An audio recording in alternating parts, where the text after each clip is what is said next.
Good evening. This is the March 15th meeting of the Fairfield Harbor Management Commission. I'm Kim Taylor.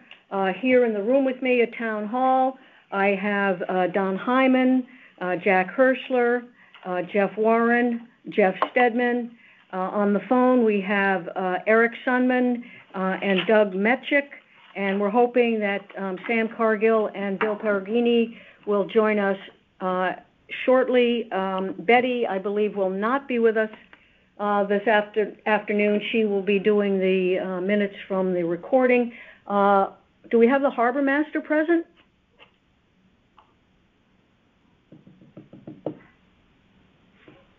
No, hopefully the harbor master will join us before too long as well. So, excuse me, Madam Chairman.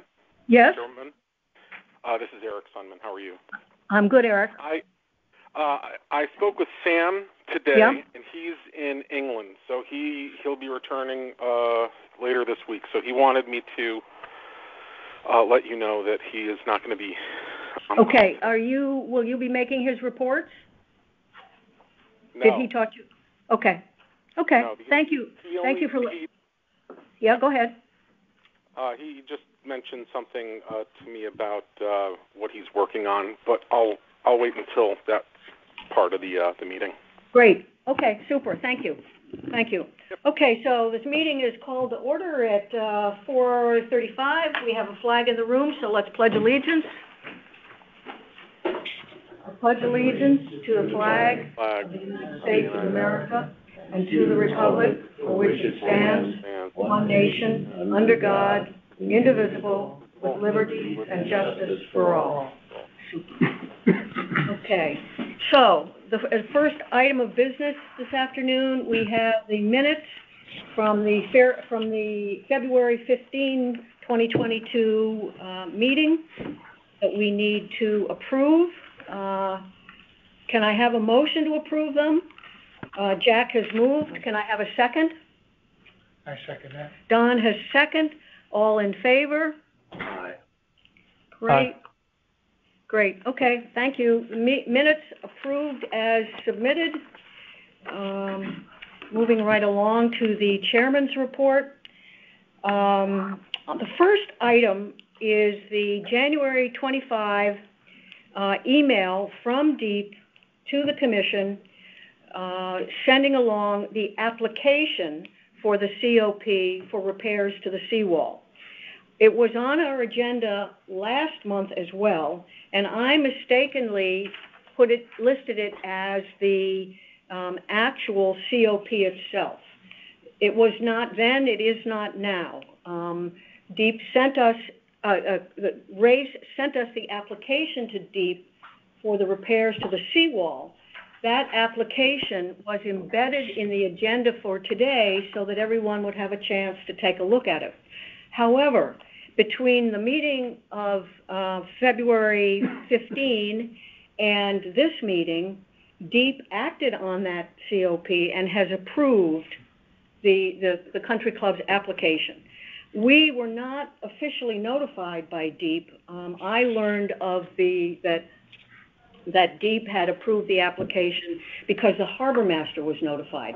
So the harbor master and the town of Fairfield the first select woman were notified that the application had been approved. So we were not. I thought perhaps people would want to look at it and maybe there were some questions, but if not, that's all right. But we can discuss that when we get to that part of the agenda. The second item on the chairman's report is a February 22nd letter that we sent to RACE in connection with the Kenzie Point application.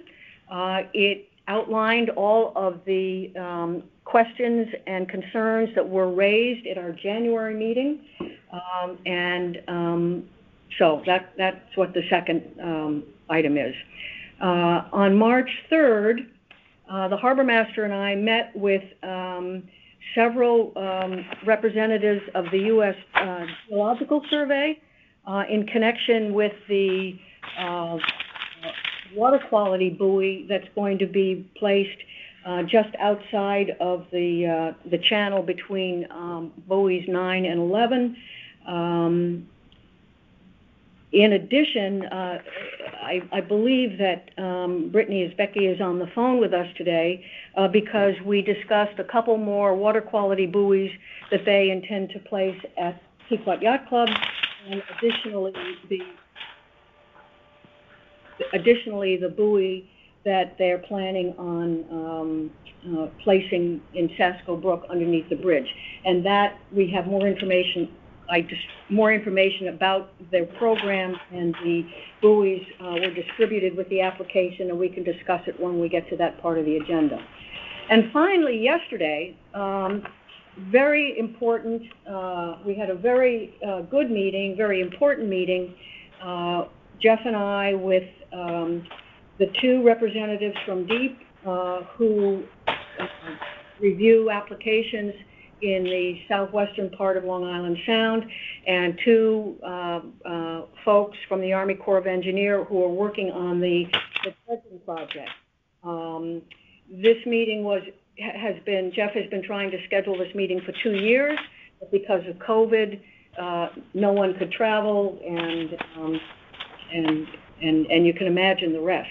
However, the meeting was very important because, as Jeff reminded me, the permit to do the dredging comes from DEEP, and the Army Corps of Engineers applies to DEEP for the permit. So this was a great opportunity for the folks who would be reviewing the permit application to actually chat with the folks from the Corps who are going to be requesting the permit to do the dredging. In addition, we had a site visit over on the what I call the dune shelf, and we were joined by the manager of the country club. So we had all of the important folks there, and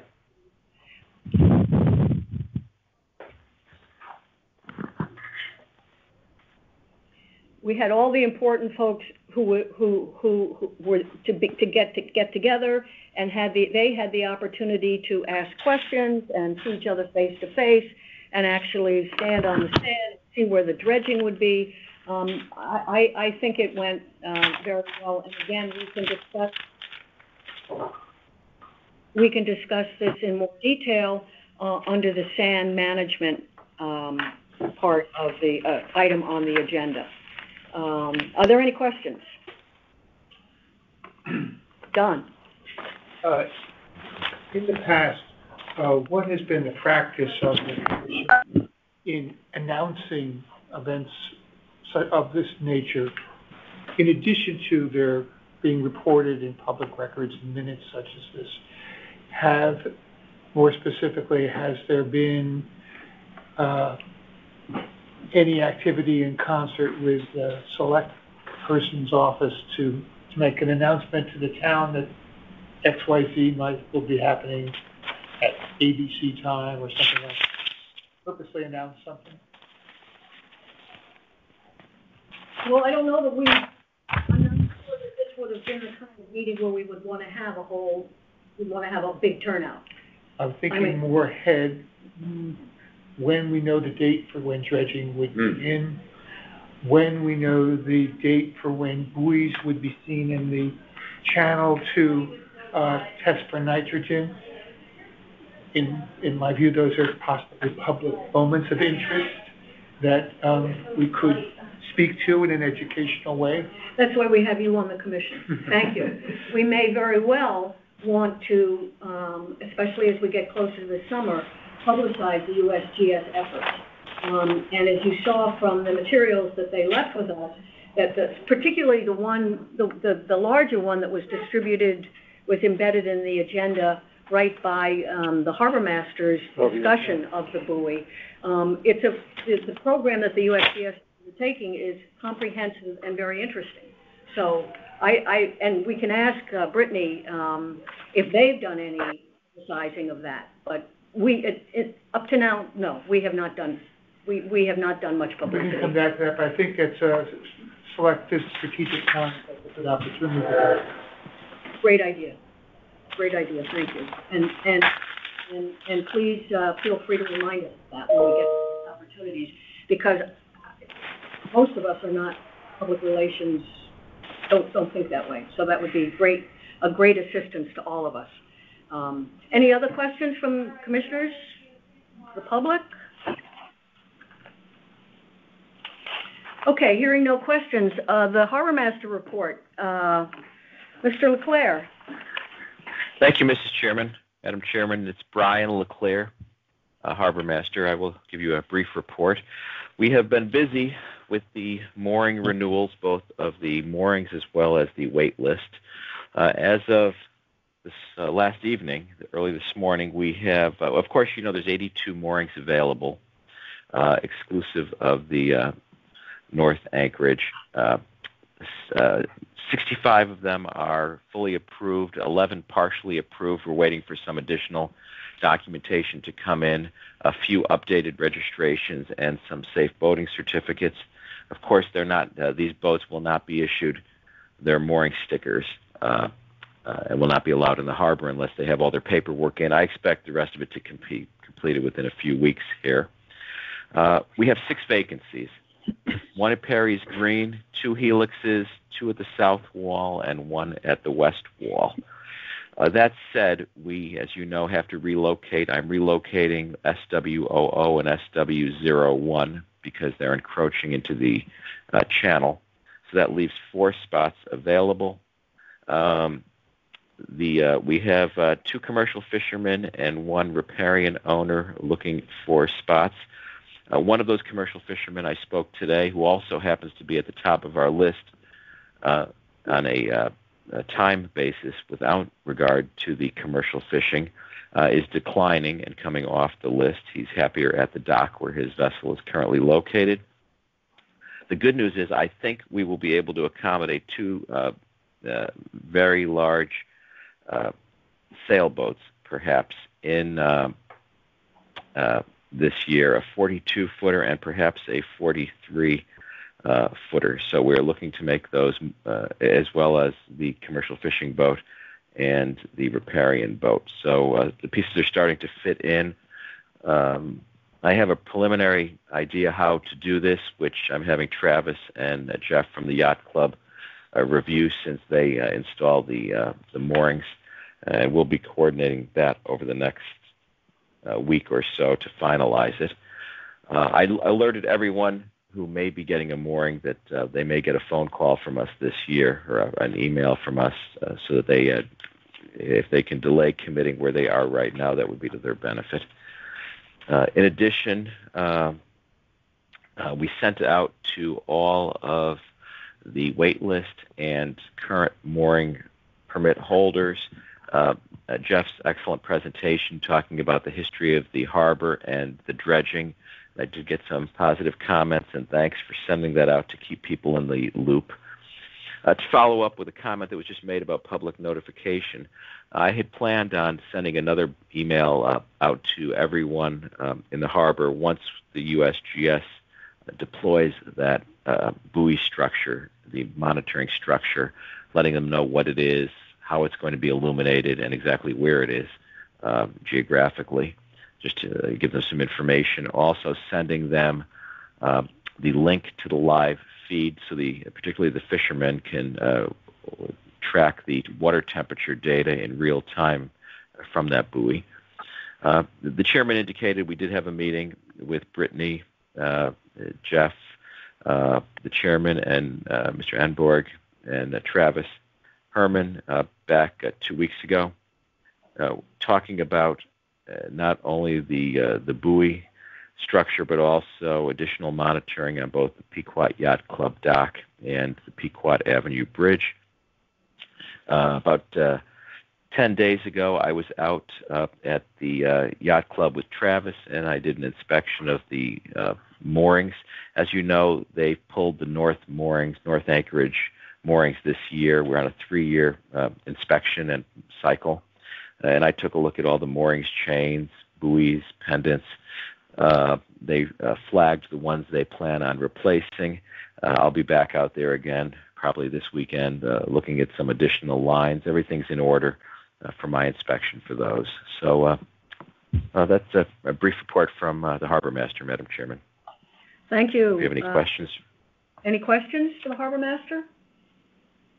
I think that water temperature data will be of great interest, among other aspects, yeah. Did you hear that comment? Yeah. I did, Madam. I did. Good, yeah. good. Yeah, I agree with you. I agree. Yeah. Super. Well, it only had, if Becky's listing it, if it only had real-time wind, that would make it perfect. Wind speed and direction. Or created wind. Or created wind. You'd make everyone happy. What are we paying for with these taxes?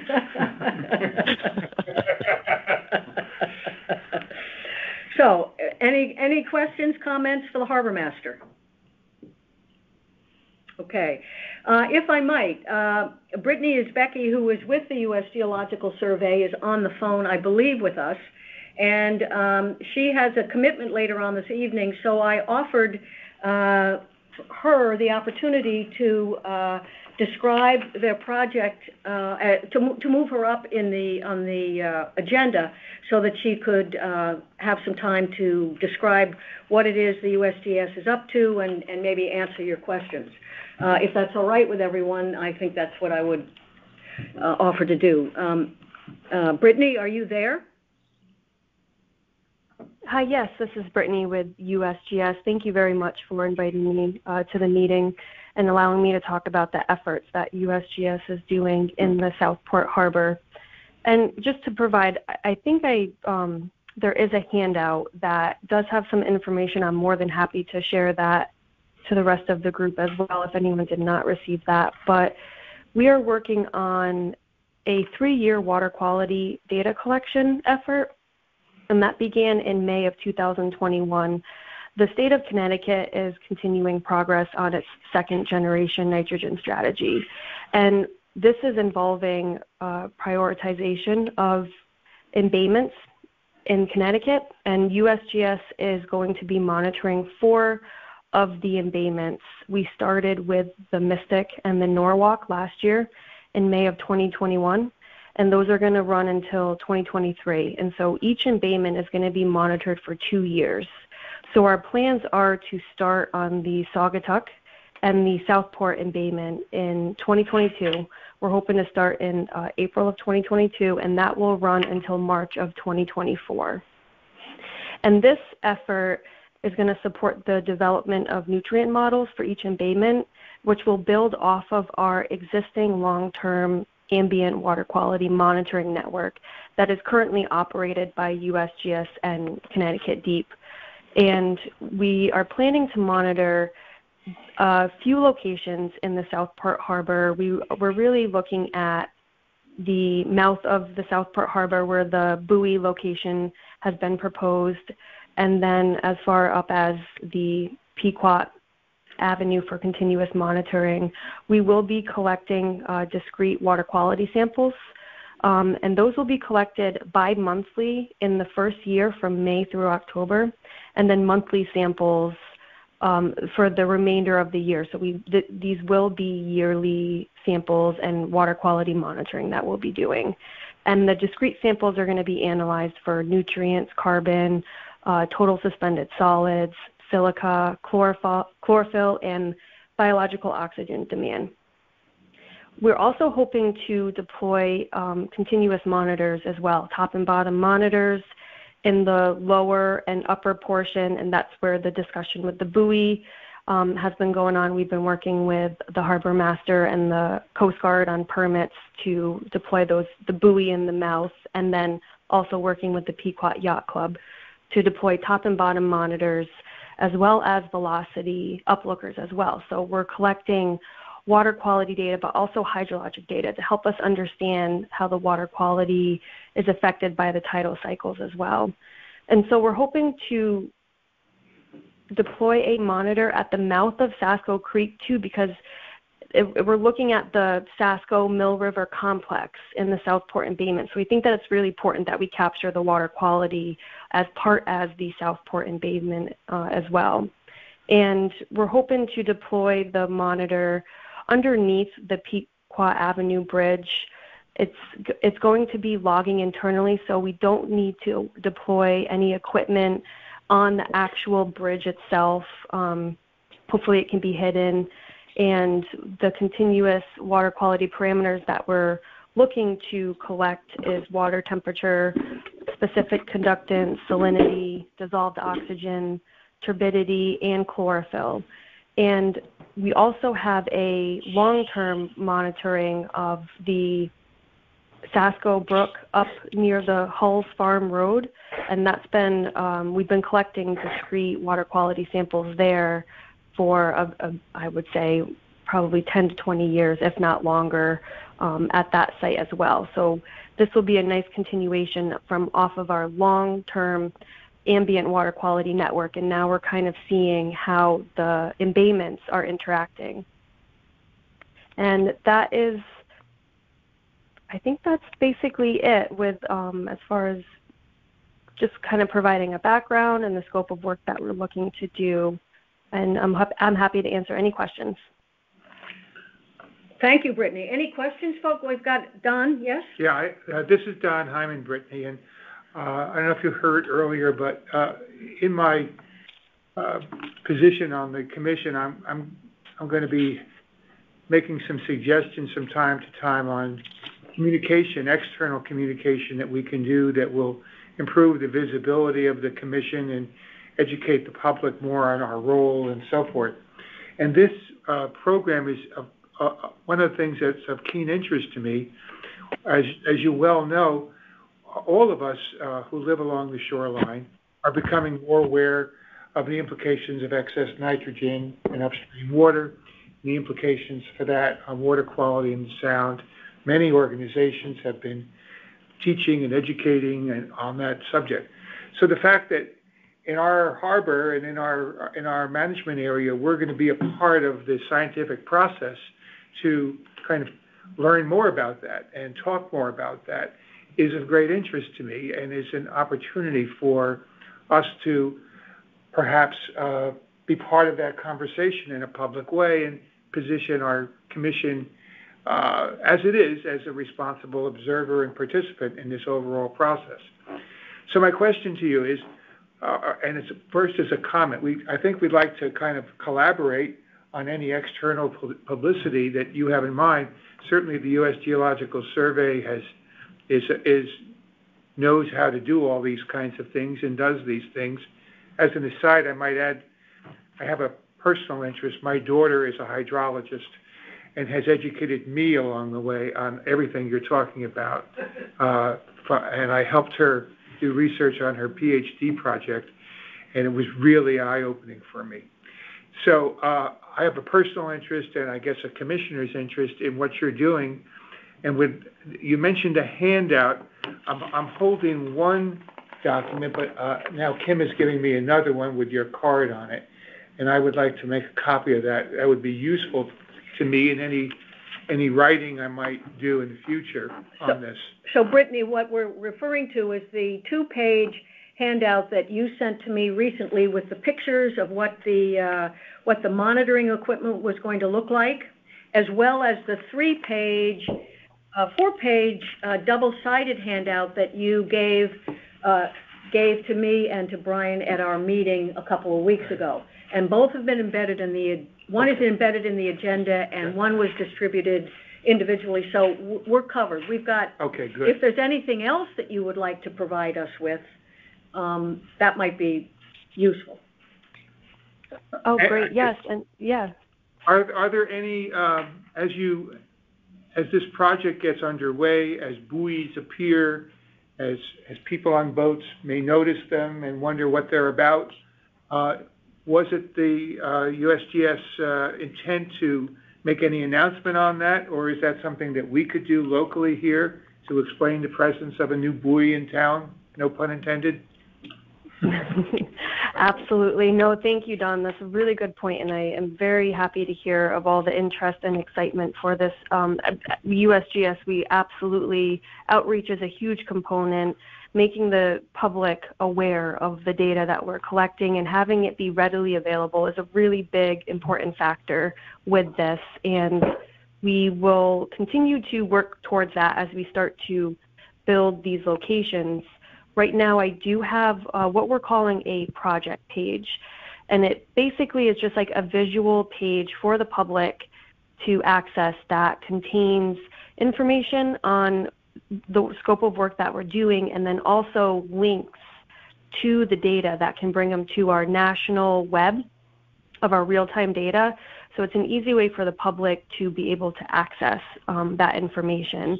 And the first thing I do is that usually I will send the link to our project page to the Pequot Yacht Club. Of course, I'll send it to this group as well, and any other group that I have been in communication with, just to kind of, I feel like that's a good way to start kind of throwing the information out there to the public. We are big into social media as well. So once we have a new project that is up and running, we do a Facebook post, and so anyone that is following us on Facebook will see the information and will be able to access that, and also by newsletters. One thing that I'm looking into this year that I'm hoping that we can put on our equipment on the gauges is QR codes, so that someone can walk right up with their phone, be able to scan it, and it'll bring them right to the data. So that's kind of my mission as well, is to make sure that this data is readily available to the public. One thing we had talked about was doing narrated presentation recordings, and Brittany's presentation skills are good. It would be, I think, maybe interesting for us to think about A voice. A voice type interaction, maybe even an interview, where if she knows the questions in advance, she can be well equipped to point listeners to what she just talked about, and also explaining the context. Because I think what Brian's going to talk about is what boaters are going to see and potential obstructions in navigation. Whereas I think the bigger question is really about what's the science behind this and what's to be gained for the people who live in the community to understand about this research. So it seems like they both are important, but I would think that maybe that voice interview could be really interesting. And if we had voice files, sound files, we could also probably send those out as email attachments for people to listen to, almost like a podcast. Great. So I think that could be powerful. I see Kim has your business card, so you might expect an email or a call from me at some point in the future when we have our act together. We have a general idea where we want to go, but we don't have a approved plan yet. Right. Absolutely, yeah. I look forward to that, and I will continue to think of, other ways that we can make the data readily available to the public, and use this as a good outreach component to the community, and just kind of make sure that everyone is aware of all the data that's being collected and used. So, Brittany, this is Kim. You mentioned that you have a project page. Is that a third piece of paper, a third description that you could send to me? Absolutely. Yep, Kim, I can send that your way for sure. Okay. Yeah, good. Okay, that would be great. And maybe we'll have you do voiceovers. Maybe we'll have you. Yeah. You'll be a star of. Fresh voice. Or even interview. Yeah, an interview, or we'll interview you. Of course, I look forward to that. That would be great. That would be great. Any other questions or comments for Brittany? Thank you. Madam Chairman, it's Brian LeClaire. I had one question for Brittany. Brittany, for the buoy adjacent to the channel coming in, have you gotten the sign-off from anyone at the town of Fairfield yet, from the first select woman or her designee, for the DEEP permit? I will follow up with that. I believe, and let me double check, we thought we had to do an initial permitting process from when speaking with Connecticut Deep, and then we were able to follow up, and I'm not sure if we need that signature from the first selection for the type of buoy that we are deploying. There was that initial thought that we needed it, but I believe that there was further investigation on the state's end to find out that they do not need that for their buoy permit process. But if this is something that we can definitely follow up on, so I can kind of clarify exactly what this process is needed for. So yeah, that's yeah, fine. I mean, you have my permission, which I gave you in writing as harbor master. I was just offering, if you're still struggling to get all the the I's dotted and the T's crossed and needed assistance getting that signature, to let me know, and I would be glad to reach out again to the first select woman or the conservation director to make sure that doesn't hold you up getting this deployed. Okay, great. Thank you, Brian. I appreciate that. I believe we are okay with the we're into the U.S. Coast Guard now signing the permit, so I believe we're okay, but let me double check. Okay, let me know. Great. Thanks. Thank you. This is Doug. How will these monitors be labeled? In other words, if somebody from the public at large found their way to them above the surface or below, is it clear that it's USGS or deep property? Yes, we will absolutely make sure we have our USGS logos on all the equipment for everyone to see.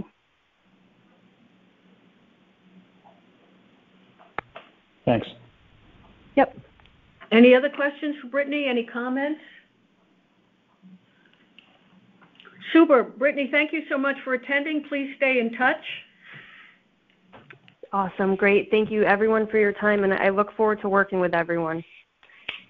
Great. We do too. Thank you. Super. Thanks, Okay, Brittany. great. Yep. Have a good evening. Thank you. You too. You too. Okay. If we go back to the agenda, the next item would be the country club application for repairs to the seawall. The application itself was embedded in the agenda. I don't know, in view of the fact that the DEEP has granted the application, whether there are any questions, any comments, anything we want to do at all. Jeff's got his hand up. Well, the certificate of permission application is required to be sent by the applicant to the Harbor Commission. So I think they did that. They did that. They just misplaced it or right. didn't understand what was I blew it. I read it. place. Yep. And I think that the commission would have supported that application. I did talk about it with Mr. Clark, who was the DEP guy, one of the DEP people who was at the dredging discussion yesterday. But one thing that I think we would have pointed out in that is that Mr. Clark was under the impression that the country club owns that wall, the wall that they were proposing to work on. And when we look at the application, there's no statement of ownership in that. And we've talked about that they've had permission to work on the wall a number of times in the past, which isn't an issue. And I know when we talked about this with the Corps of Engineers, that the understanding is that permission to work on that wall does not transfer any ownership rights. There's no such thing as adverse possession against federal property. So I think that's something we would have pointed out in our comments in support of the application, but just that, to clarify the ownership. But yes, they've worked on the wall to keep it in good repair a number of times with the necessary approvals. I didn't think to ask Tim Minahan yesterday when the work would begin. Is that something they typically do? I mean, like we have a dredging season from October to January. Is there a It must be in the permit or in the certificate that was issued. We could look for that. Okay. Yeah, Kim, I'm on the call. Right. But could you? There's.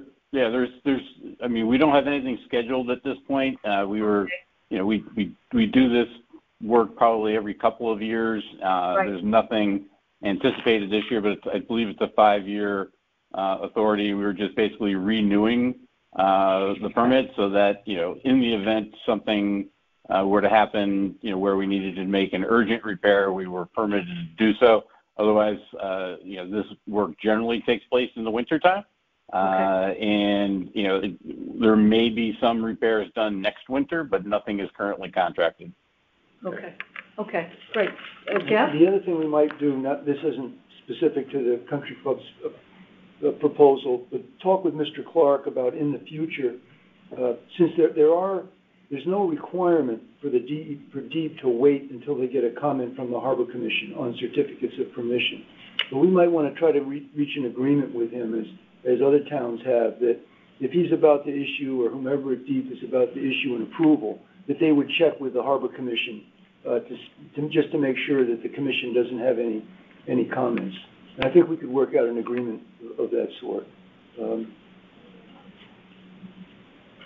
I think that's a great idea if they're agreeable. I mean, they have been in other towns.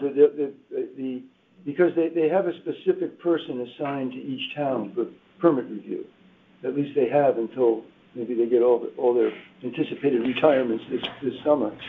But there is a person assigned to Fairfield, and that's Mr. Clark. Right.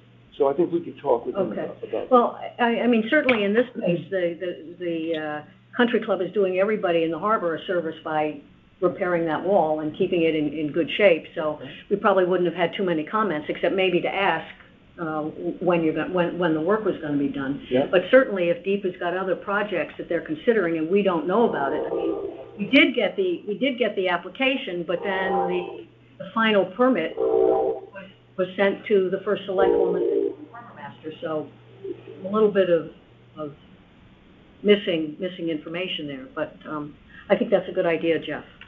I can talk with him. Okay. Any other questions? Since Tim Minahan is on the line, any questions for the country club about the permit, or any other comments about the permit itself? No. Okay. Super. Thank you. Thank you, everyone. Moving right along, our old business, Lower Wharf. Mr. Stedman. All right, I'm remiss. We still owe the finance department explanation of the background of the history of the grant, so that they can agree that we can repurpose the grant as the Connecticut Port Authority has told us that we can. So I'll try to get that squared away, Kim, by the end of the week. Betty has talked with the person in the finance department, I believe, to alert her that we didn't forget about this. Okay. We keep saying we'll do it, and then so many other things pop up that it's hard to keep everything on the front burner. And I did talk with Mr. Clark yesterday. That again, the deep person, he will be reviewing our application for the new work at the Lower Wharf, and so we alerted him yesterday of what we were planning to do with the new permit, and pointed out that the work would involve replacing the elevated pier at the Lower Wharf and working on the wall, but not dredging. It doesn't seem to be a controversial permit application. Right. And did he agreed, or he had nothing really to point out as an issue or anything to. Well, it was really good yesterday that he could see it from from across the channel, as well as, I mean, he had an opportunity to go down closer to it as well.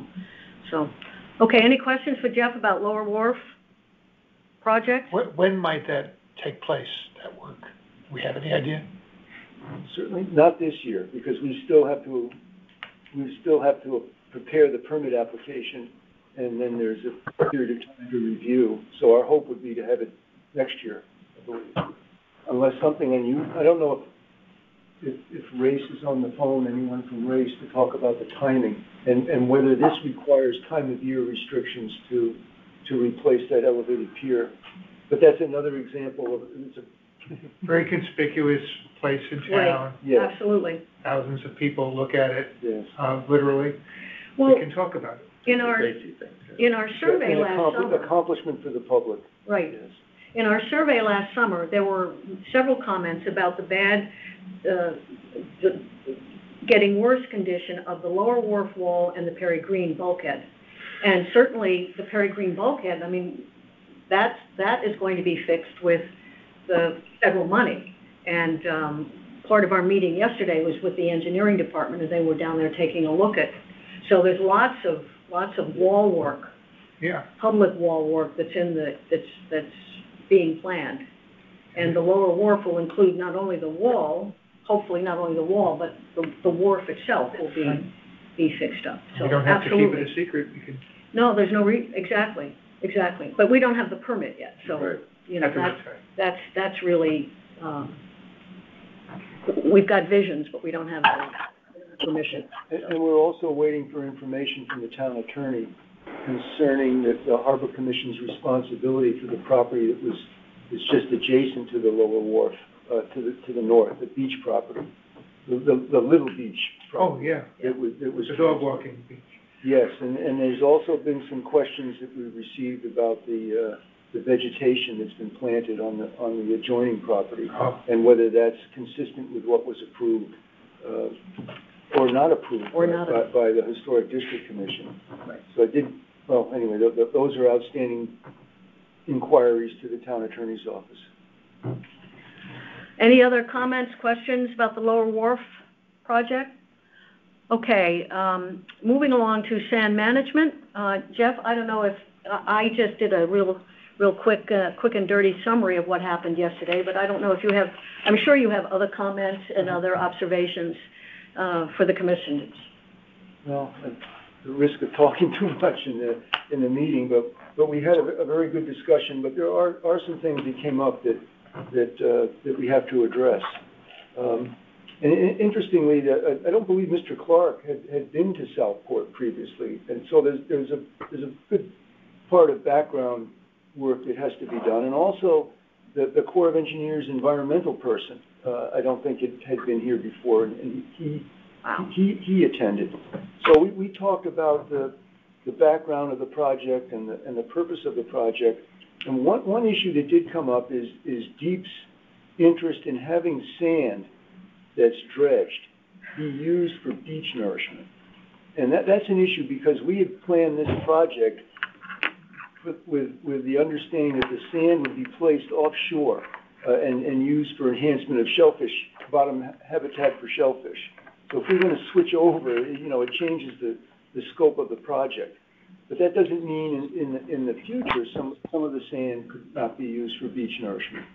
And interestingly, when we walked out to the jetty, the DEP supervisor, Ms. Jacobson, she said that if this was a private project not being proposed by the Corps of Engineers, the permit would require the applicant to do a sand management program to lessen the movement of sand over the jetty. Now that's not part of the Corps' project. It's sort of been left up to us as to how to manage that sand and make the jetty function.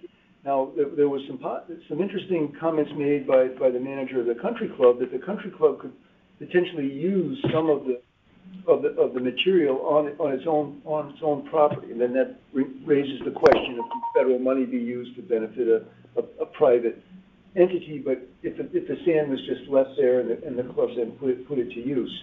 So that's another thing to work out. And then, but the two significant things are that the mitigation for potential impact on the threatened plant and on potential piping plover habitat. So our responsibility now is we have to pursue that, and it was left up to me to contact Mr. Bull at the Audubon Society, who monitored the area for us for the piping plover after the 2014 work there.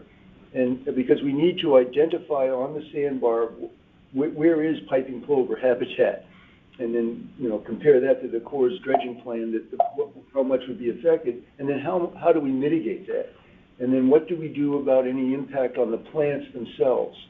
Could we plant similar or transplant similar, not similar, transplant those plants elsewhere on the other side of the jetty? And of course, all of this requires coordination with the country club.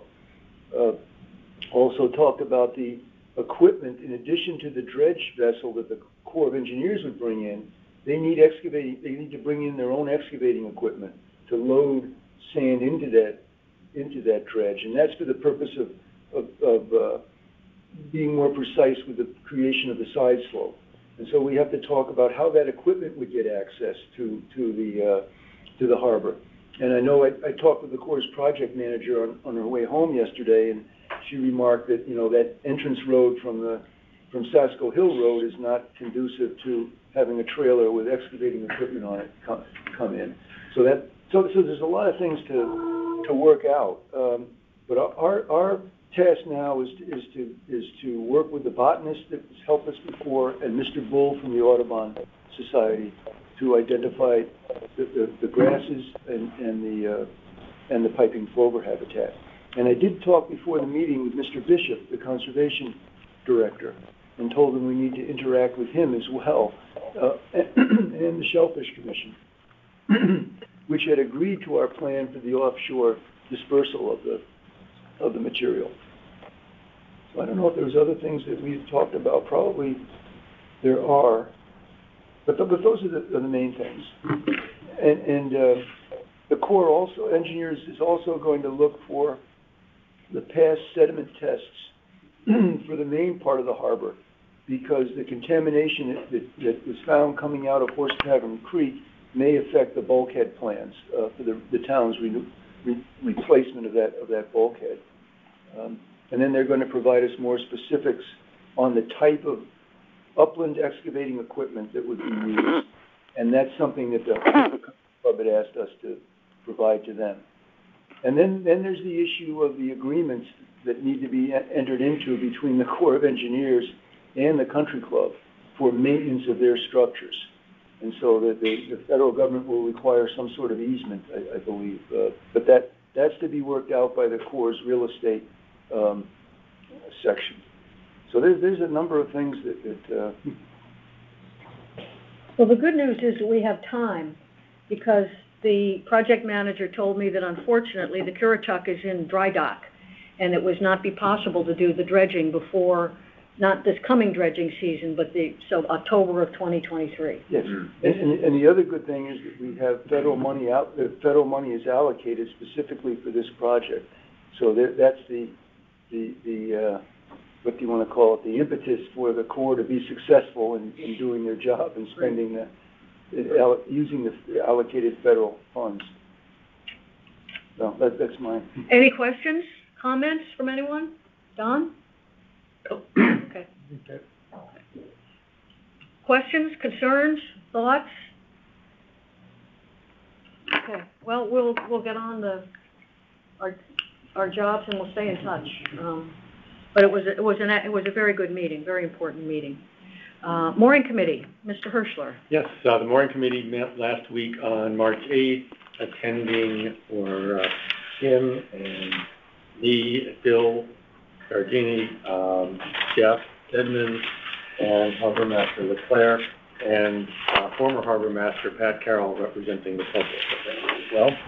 And Harbor Master Leclerc has covered virtually all the items that we talked about related to the Harbor Master in his report to us just a few minutes ago.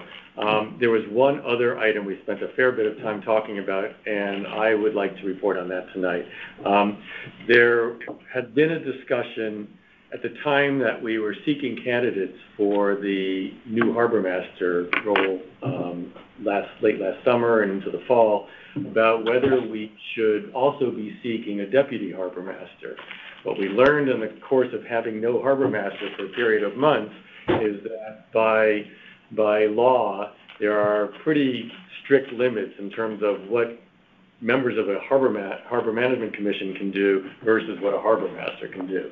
And we were only fortunate that the Harbor Master vacancy occurred at a time of year where new permits were not being issued by the dozens at that time. And no really critical issues came up that would only be able to be addressed by a Harbor Master. But that was just good fortune for us last summer when that happened.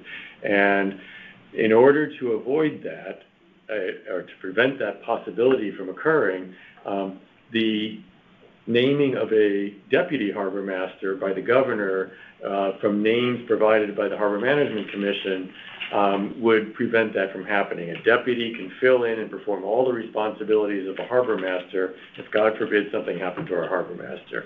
After a lot of discussion at the Mooring Committee meeting, it was the judgment of the members of the committee that we recommend to the full commission that we consider having the commission establish a deputy harbor manager role and undertake a search committee going through the very same process we went through for the Harbor Master search, where we would seek candidates to fill the role and have somebody appointed by the governor to perform that role. The feedback we got from Harbor Master McClare, and he can talk more about this, is that he doesn't really foresee a need for the person to have an active set of responsibilities, but the person would be always available should something happen. If he was even absent for a vacation, the person could fill in and report on behalf of the harbor master. But most importantly, if he were for some reason unable to perform his duties, things like issuing harbor mooring permits could be performed by the deputy in the absence of a harbor master. And for that reason alone, having someone with no responsibilities on a day-to-day basis, I would argue, is important for us to consider. So the proposal from the mooring committee to the full commission is that we authorize the establishment of a deputy harbor master role, and that we also undertake a search for a candidate or set of candidates to be considered for that. Thanks, Jack. Any comments from the commissioners? I will just note in passing that the harbor management plan, as well as the state statutes, provide us with the ability to appoint a deputy harbor master. So this is not, we would just have to come up with 3 names that we would send on to the governor. We don't have to create any additional, get any additional permission from anyone in order to do that.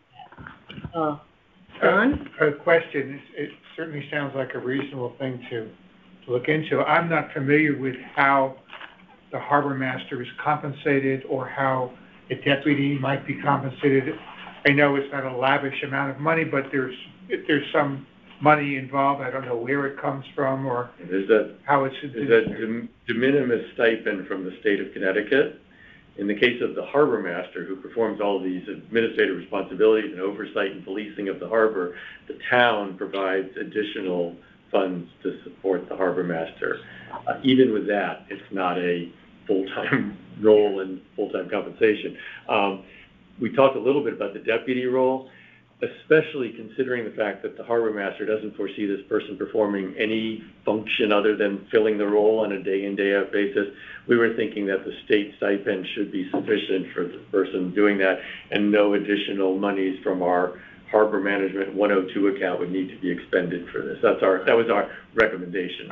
So the same funds would be used for if a deputy had to be inserted, that the full commissioner, the full master is now receiving. There'd be no incremental money from the town, and the state, I believe, is that correct? Would have a stipend for the deputy also. Yeah. So the deputy would receive. So Jack, this is Doug. I just want to clarify what you're saying. Are you saying that the same funds that are paid to the harbor master through the state would be routed to the deputy in the harbor master's absence, or are you saying that the state would require additional budget for the deputy?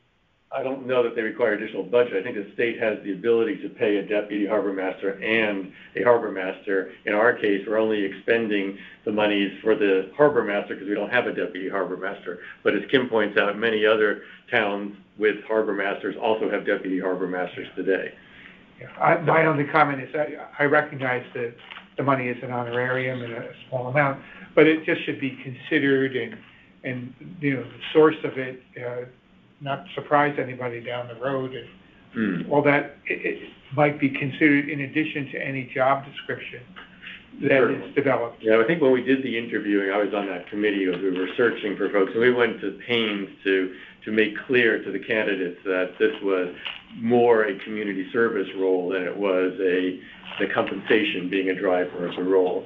And people who were applying were proud to be doing that community service, and the honorarium was just a nice thing, I think, for them.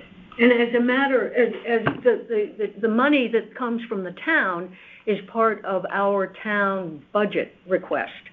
So, not from the 102 guys. So, and we have not requested an increase in, I think this is the third year that we have not requested an increase. So it might be that if we have a deputy and the harbor master were to decide that the deputy should have some specific duties, we might decide that we would then request an increase in our budget from the town to cover that, or we might do away with some of the mailing or some of the we don't have a lot of money to spend, but that would be where the town budgetary appropriation would be the source of the income for a deputy, as it is with the harbor master. Thanks. I'm just not informed. Yeah, I think, Brian, you can speak to this. Brian's point in our meeting was it would probably be more work for him to delegate and follow up with a subordinate in this role than to just have somebody in waiting just in case, which is, I think, our primary motivation for doing it. Yes, Brian LeClaire. I agree with everything that's been said, and that's what I indicated last week. It would be, given the electronic nature of our mooring management and renewal process, I think it's harder to have two people trying to work on it than just one person, which I'm doing now, which is actually pretty easy and intuitive once you've done this. I could see next year going even easier and faster now that I've gotten through the few bugs. I've learned the few unique characteristics of the software, what it can and cannot do. So really, other than having someone, the proverbial heartbeat away, there's really, I don't foresee any other duties or responsibilities. And where there's a need where I say, oh my gosh, I can't handle this, I need help, I need someone to do this. Well, I would just and point the stipend from the state. Go ahead, John. I have a question. Is there a state stipends? Oh, I'm sorry. No, go ahead and finish, Brian. I was just going to tell you the state stipend is about $800 a year, a one-time payment in June, I think, or July of every year, and that's all. Okay. Right. Doug? That'll get you almost to BlackRock from Southport. The question that I have is there any kind of, spoken or unspoken implication for the deputy that it would be a pathway to a harbor master role in the event of a change? Certainly not spoken, because we've never had this would all be new territory for Fairfield. So is that the implication, though? Is I guess what I'm asking. I know there's no guarantees, and if a harbor master role changed, there would need to be a search, and presumably the deputy might be considered if there was interest. I'm just wondering what the group feels. Well, the way the nomination process works is that the commission recommends 3 names to the governor, and the governor is the fellow who actually, or gal, who actually makes the appointment. So while we indicate a favorite candidate, we don't have, we can't tell the governor who to appoint. So there probably is an implication that the deputy harbor master would be the next candidate, but I'm not sure that A, that we could control who the governor appoints, and B, I think that we would have to go out and do a search and post it and go through the complete machinations of identifying candidates who were interested in the position. So I think that is an issue that could be easily addressed in a small modification of whatever job description that you develop for this person. That he or she would be considered as a next in line recommendation to the governor should that opportunity or situation develop. I don't know about whether the person gets preference, but certainly by virtue of the role, they should be, or could be at least, attending these meetings. They could be aware of all the topics that we've talked about today and we'll talk about in the future, and it would put them in good stead to have a full understanding of the role. And to that extent, I think if the person was so engaged that they could become a leading candidate to become a harbor master in the future, potentially. Right. So, commissioners, any other thoughts? What would you like to proceed with looking for a deputy? I would approve of that. I guess the only comment that I would make is I think this is a good idea and a strong one. It would be worth proceeding. The only other alternative would be if, since this is really being suggested as a backup role or some sort of an interim in the heartbeat away sense, and not a splitting of the load or something with real responsibilities, if within the commission there was somebody that would serve as that. But I guess since it's a state appointed person, that it wouldn't really matter whether they sit, as part of the Harbor Management Commission or not. I think The state said it couldn't be a member of the Harbor Commission, it'd be a conflict. the statutes say that the commissioners cannot be the harbor master. So. Understood. I was thinking if it was an interim or deputy was my only comment. The statute doesn't say it, but the governor's office has told us, in the past that the deputy harbor master or the harbor master cannot be also a member of the Harbor Management Commission. So that's the governor's policy. Did you guys hear that? Did you hear that? Yep. Okay. Hi, Kim. Yeah, Eric? It's Eric. Yes, I mean, it is in the code that we could, at our option, have a deputy harbor master, right? And it's not, right. It hasn't been exercised in, I don't know, I have no idea how long. Ever, okay. But I guess it is in the code as an option. Do you need to reach out to the governor's office to find out? Because there are currently I see there's 40 harbor masters and 16 deputies in Connecticut. And so obviously if it's in our code as an option, do we need to just let the governor's office know that we're considering this? And then the other thing is that would that deputy harbor master, when appointed by the governor, would that term of that person be the same expiration as the current harbor master until that current harbor master is reappointed or there's a new one? It's a 3-year term from the time he's appointed. Yeah, I think they can hear you, Jeff. The term would be a 3-year term for the deputy at the time the deputy is appointed. So it wouldn't run concurrent with the harbor master's term. I mean, that's okay. My understanding from all the discussions we've had with the governor's office here and in other towns. But it's the statute that authorizes this. The statute talks about the governor may appoint a harbor master and for a number of towns, and may appoint a deputy harbor master, even in the towns that aren't specifically listed in the statute.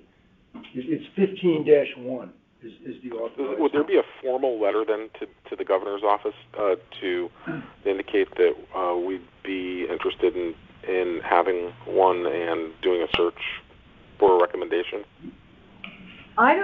We could start the discussion that the overseeing agency for the harbor master is the DEP, and there's a DEP person who's assigned as the liaison to the harbor masters. So we would interact with that person first, rather than going to the governor's office, and then she's responsible for giving us the based on the vacancies of harbor masters that occurred in the state last year, I would imagine that DEEP would be enthusiastic about us not being in a position to have a gap in harbor masters in the future, because they had more than one last summer. She's been supportive of us. Right. We could let her know that we're thinking of this, and we also know from information provided by the governor's office that they don't have any requirements for notification or posting the job. It's up to how the municipality wishes to do that. So they don't have any specific requirements, but there is a requirement for 3 names. With the preferred candidate, and our experience has always been that the preferred candidate has been the candidate that's been appointed by the governor. I forgot one key point that we talked about. When we were thinking about this last summer, we decided it would be important to have our new harbor master, Brian, have the opportunity to get familiar with the job and then undertake this discussion. So the reason that we're having this conversation now is that we wanted to let that time elapse. I forgot to say that in my introductory. So Brian would be part of this decision-making process as we interview candidates. It would be our expectation. And as just a refresher, what we did last summer, we posted the job, we interviewed everyone who applied. We had the same questions that we asked everyone. Everyone had the same amount of time to chat with us and or answer the questions. And based on that, we came up with a preferred list, a list of 3 names, which we showed to the first selectwoman and her office. They wrote a letter to the governor and in support of our candidate, and we wrote a letter to the governor with the 3 names and indicating our preferred candidate. So, and the involvement of the first select woman is a courtesy that the Harbor Commission extended, because the statute says nothing about it's only the Harbor Commission who was responsible for submitting the names. But we've always had as a courtesy inform the first selectman and now the first select woman of the candidates and the preferred choice. So I don't imagine that the process would be much different in seeking a deputy. And I don't know, we don't have a job description. That might be, we could certainly use the job description that we use for the harbor master, or we could, the committee, the search committee could come up with a new job description, but it would be at least a 8 to 10 hour process in terms of what the time commitment would be for anyone who was interested in serving on the search committee. It is my recollection. Madam Chairman, it's Brian. It's Brian LeClaire. I think an interesting point was raised. One is the job description. I think we should have that first. Second is, if you look at 15.1, harbor masters, the governor shall, and that's a mandatory word for us lawyers. That means he must appoint a harbor master and may appoint a deputy harbor master for New Haven, Norwich, Bridgeport, Stamford, Norwalk, Stonington, New London, and Brantford. So he must appoint at least a harbor master for each of those towns. For all the other towns, he may appoint a suitable number of harbor masters and deputy harbor masters. So maybe it would be appropriate before we start hiking down the trail, we make sure that if we go through all this exercise and DEEP has taken the position where we're going to suggest the governor not appoint a deputy, let's make sure he's willing to do that and that they see this coming. So maybe it's a good idea to actually, while we're doing a job description before we start the interviews, have someone one of us reach out to the liaison at DEEP to let them know what we're doing so they can weigh in if necessary. Okay, we could do that. And before the next meeting, reach out to DEEP. I think it might be a good conversation just to make sure that they're going to say we don't want any deputies for whatever reason. I don't know. It would just seem they should know ahead of time what we're doing, I would think. Well, just as when we were in the midst of interviewing and selecting you, we were also hearing from the folks at DEEP about a deputy harbor master who would be responsible for checking up on the moorings offshore of Fairfield Beach. So since you are now in charge you now have the deputy harbor master position as well as the harbor master position, I think you're right. We probably should check to see whether or not DEEP is interested in having another person. So we'll go ahead and do that and revisit this again at our next meeting. Sure. Any other thoughts, suggestions? Okay, moving right along, the plan update. I have two pieces to this, but today, Doug, why don't you report on our meeting today? Because that was fun, and then I'll report on the second piece of it. Great. In the last meeting as a group, we were discussing ways to maybe bring the management plan presentation to life that would go further than just simply recording a stand-up presentation by one of the commissioners or somebody else. And we agreed on a concept where I would go and reach out to local high schools and if that didn't work, possibly local universities for some student support that could be in the form of producing, editing, storytelling, writing, imagery, things like that. Very quickly, we actually got a feedback from one of the teachers of Fairfield Ludlow, who is one of the school librarians, but also is a teacher that teaches a photojournalism class and a broadcast class and a media class and things like that. So really, I would say a teacher who's pretty deeply involved in the audiovisual part. Regina Krieger, for those who would want to know in town, a teacher at Fairfield Ludlow High School. And so she floated it out to some other teachers and some students that are both in classes and also related clubs at the school, and very quickly came up with a team of 2 students who work together already Ian and William, I'll just provide their first names at the moment, but one of them is a little bit more, it seems to me, a little bit more on the photography and imagery side, and the other a little bit more on editing and weaving a story together. So Jeff Stedman, Kim, and myself had a Zoom today with the teacher and the two students. They had some very interesting ideas on what to do, and the teacher has offered to help oversee the project from her perspective. There's equipment at the school, there's room time, and so we think we have the trappings of a group that could help us bring this to life.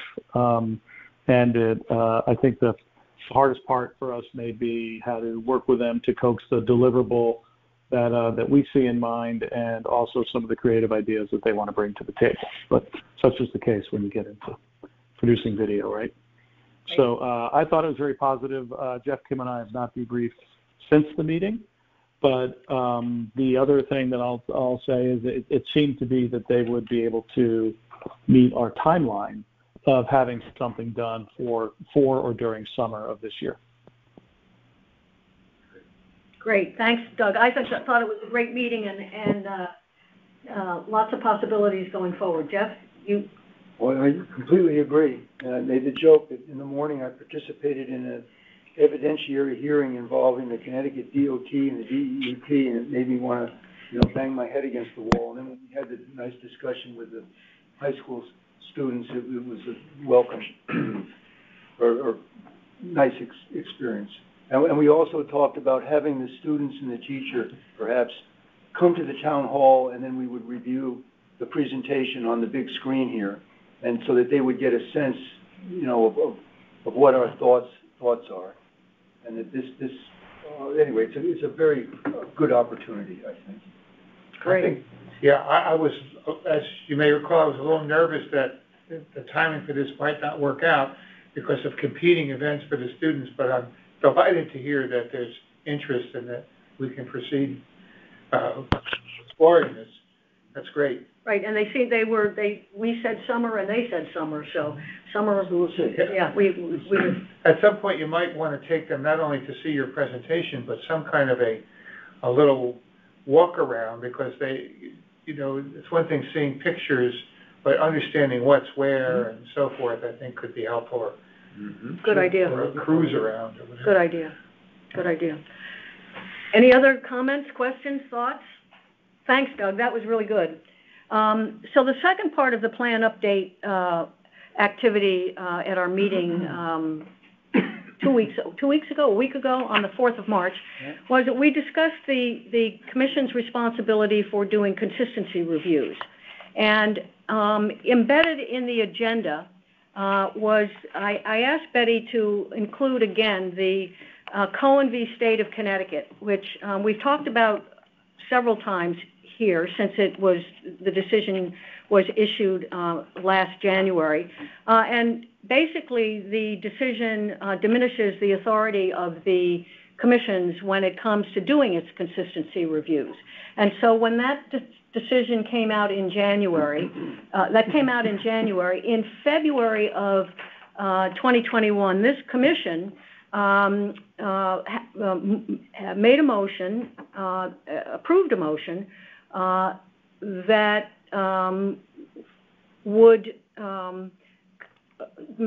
that the commission would support efforts to confirm and clarify the well-established authority of all harbor management commissions and to seek assistance from Fairfield's legislators in this regard.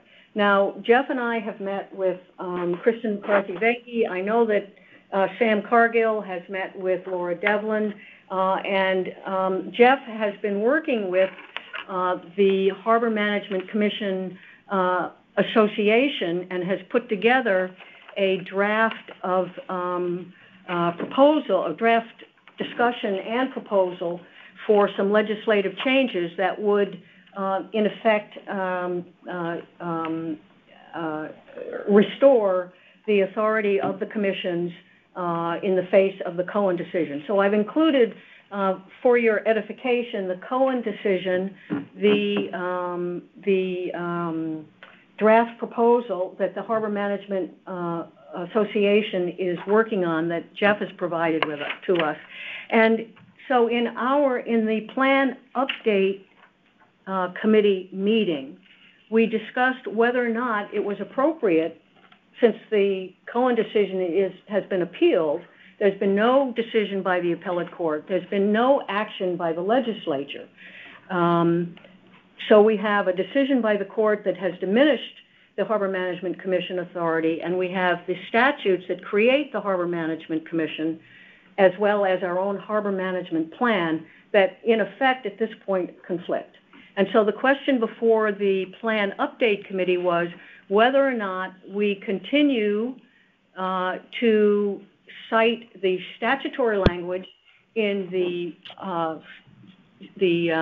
state statute that creates the Harbor Management Commission when we're describing our consistency review process, or whether we go to the language used by the court in Cohen, which gives us a much lesser role. And it was the consensus of the plan update group that we would stick with the statutory language of the language that created the commission, the language that we currently have in the plan. And so before I think we feel comfortable saying that that's what we're going to do, we wanted to bring the issue before the full commission and see how everyone felt about proceeding with what we currently have versus and Jeff is wanting to comment. So Jeff, go ahead. Interestingly, we had a meeting with the Stanford Harbor Commission chairman and some others from the Stanford Commission with the City of Stanford's Director of Legal Affairs, who previously was the Governor's Counsel. And his suggestion was that, well, we're not going to get a legislative clarification this year. It's too late. But that we should wait until we have the appellate court decision, which he said, according to some sort of schedule, has to be made by August 1st of this year. And then we maybe could craft, figure out what the response might be, including with perhaps the appellate court makes a favorable decision or overturns some of the Superior Court judge's findings. But in the meantime, we also thought that it might be appropriate to request an audience with Fairfield's legislators to at least raise the issue. Again, we had talked about it with Ms. McCarthy and Senator Wong, but it's not just one little clarification. Not just going by what the statute says, but by what DEEP has approved recently in other harbor management plans, which makes clear, and I think that's what we want to proceed with, not to, because that's, and then let DEEP reject it, I think, if that's what we put into the revised plan. I guess that was going to be my question. So my understanding is if we go through our process of the revision and updating of our harbor management plan, the next step after that will be for a review by DEEP, right? DEEP has to approve it. Right. It has to approve the revisions. So that's going to move at a pace that's going to be faster than waiting till August or thereabouts for a appeals court review, potentially. So once we do that, we'll get an answer from DEEP, which might be a rejection of the harbor management plan update. Right. And we'll deal with that. Right. If we get it to them before the appellate, and even if the appellate court comes out with a decision that it could be appealed again. Yes. I mean, that's the other thing. We don't. It could be appealed to the Supreme Court. So, but the additional item that's embedded in the agenda, which is a harbor management consistency plan review process, is what we have. No, and what we were suggesting we also have with respect to the binding nature of the Harbor Commission's recommendations. Right. The last, with particular reference to the last item on that consistency review. Because absent the authority to review applications for DEEP permits, I mean, half of the Commission's responsibilities or roles is eliminated, and that was one of the two most troubling parts of the Superior Court judge's decision, is that harbor management commissions do not have the authority to review and review DEEP permit applications and make recommendations to DEEP. And that's, I don't want to say nonsensical, but it's quite interesting. I don't know if others had a chance to read the recommendation of the draft for the Harbor Management Commission organization, but it's excellent. It is excellent. The proposed statutory changes are terrific. So, well done. I might also say that some of that goes back a number of years when Mary Von Conta was chair of the Harbor Commission, that we started to draft an amendment or a clarification to the statute over 10 years ago. And at the time, the DEEP commissioner said we didn't need that because the statute already covered everything that we wished to clarify in the statute. And of course, now they've taken a different position. And you know, so we think that a decision will be issued by the appellate court on or around August 1st. That's what the law director said, and there was something about something that made him say that was, it wouldn't be later than that, it might be earlier than that. But he had some insight into some judicial. Might want to wait. Well, you know, I don't know if we're going to have the plan ready to give to DEEP by August 1st. No, I think we should wait. Yeah, just wait for that. So we go ahead with updating everything as we think is the proper way to do it, and then adjust it as accordingly. And the other interesting thing, and I apologize for continuing to talk, is the case that generated this controversy. It was a decision by DEEP to issue a dock permit to an applicant, and the dock didn't attach to the land. Yeah. It was waterward of the mean high water line, and that was to avoid conflict with the town zoning code, which said says a dock has to be an accessory structure.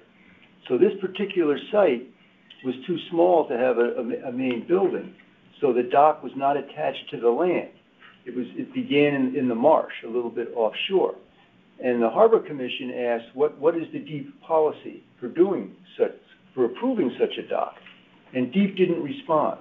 And when the neighbor challenged the dock, one of the neighbor's arguments was that DEEP did not properly address the Harbor Commission's comments. And DEEP's response was, we didn't have to, because the Harbor Management Plan doesn't say anything about docks that don't attach to the shore. So we brought up this issue with the Sasko Hill Road project, because the subdivision calls for no structures in the conservation restriction, which goes to the mean high water line. So does that open up the door for somebody building something that begins a little bit waterward of the mean high? I know I'm talking about a lot of things, but it's interesting. It's all connected. There's a connection in a way. That's a rocky shoreline there instead of a marshy area, as the case in Greenwich, but it is applicable. Certainly. So I'm comfortable waiting it may not be till August 1st to see what the decision of the court is before we definitively change our plan. I wouldn't change. But at this point, I think we can just move forward. We'll just move forward with all the other things that we have to do. But I wanted you to be aware of the issues because we might have to change the plan. Would it be appropriate to try to have a meeting with the town's legislators now, or should we wait? Well, I think we've talked about. I think so.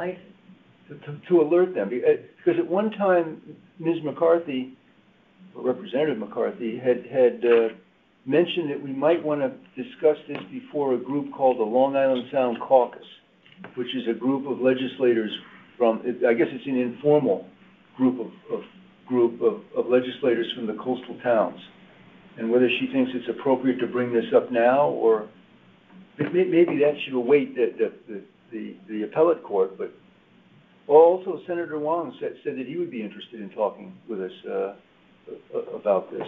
Well, we've got several legislators that are on board. The real question is, do they have the time to entertain? I thought you told me, I think that it was a short session this year. So this year, I think everybody has agreed is not, especially since the session ends before the appellate court would likely make a decision. can we assume that the Sasko Hill Corporation and Race Engineering are aware of this decision and its implications? I don't know. We brought it up, I think, in the discussion at one point. We asked where the boundary is of that conservation restriction, and I think that we were told here, at least over the phone by someone, that they assumed it was the mean high water line. Right. Yeah, I'm just saying, the Cohen Court decision is an implication. Their knowledge of that decision and its pending appeal will be important to them as they look at how things. Well, their attorney was here. Yeah. And I would assume he knows. I don't know. I mean, it's another connection. Yeah. Yeah. So any thoughts or comments from commissioners about the plan update activities? Okay, moving right along. Eric, we have two items that are that Sam might have been able to report on. One is the status and scope of our responsibility for the lower wharf and the budget request. Did he impart any information to you that you want to pass on to us? Yes, he Great. He mentioned that Board of Selectmen and the Board of Finance waived the need for the presentation for the budget. Great. And currently he is working on getting a response back from the RTM to see if it's necessary to have a presentation or be present for the budget, any budget questions, and should find out shortly on that. Great. So that's the status regarding the budget presentation. How about our responsibility of the lower wharf? He was going to look into it. He didn't mention it. Okay. It was a very short call. Okay. Well, thank you for reporting on the budget information. Okay.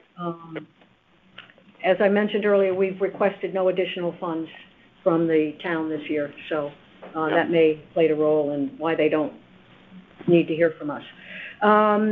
We've already entertained Ms. Brittany Isbecki from the USGS. Is there any other new business that anyone wants to raise at this point? Members of the public, any comment on any of the business that we have covered or any of... May I please, Madam Chairman? Please. This is Pat Carroll representing the public. Yes, please. Well, first of all, and again, as a member of the public, I found this, again, to be a most interesting and informative meeting with just about everybody participating. What a change. The second thing is that I can attest to the fact that the harbor master, the current harbor master, and the past harbor master has never acquired and sought this job of harbor master for the money involved. And Brian is laughing at that. But be that as it may, most importantly, Doug, a member of the commission, has finally grasped what I have been seeking for, and I was a little bit more, I was calling for a public relation officer within the commission. Doug has certainly brought about a sophistication of that term, and it's just great to hear that the commission, the public, not only the boaters and the people who hang around Southport Harbor, but the public, the people in the town of Fairfield, will come to know what is going on within the commission. We had a harbor master appointed here just a short time ago. I never saw a line well, we only have one local paper now, in the local paper or the Bridgeport Post. This is an appointment by the governor of the state of Connecticut. I think there's only been 4 in the last, it's so far back that I remember when I was appointed, I had a big color photograph on a page, I think, of the Citizen at the time. It was so far back, I have lost track of it. But Doug is on the track, and I totally support what he's into right now with the high school kids. Everything about it brings about 5 stars for all involved. And the other thing is, just remember that Thursday is St. Patrick's Day, so I wish you all a happy St. Patrick's Day. Thank you, Madam Chairman. Thank you, Pat. Thanks, Tim. Thank you, Pat. You're welcome. That you can come. Pat Carroll will be deputy harbor master. Pat, you were just nominated to be deputy harbor master. Well, listen, I'll tell you what, Madam Chairman, I agree with everything. Everything that was said about the deputy harbor master. Have a good night. Thank you for being here. Any other member of the public comment? Commissioners, any other thoughts? Comments? Okay, hearing no thoughts or comments. Jack is moving to adjourn. Can I have a second? I would second that. Don is seconding. All in favor? Aye. Great. Thank you, everyone. Take care. We will see you in April. Good night. Meeting. Thank you.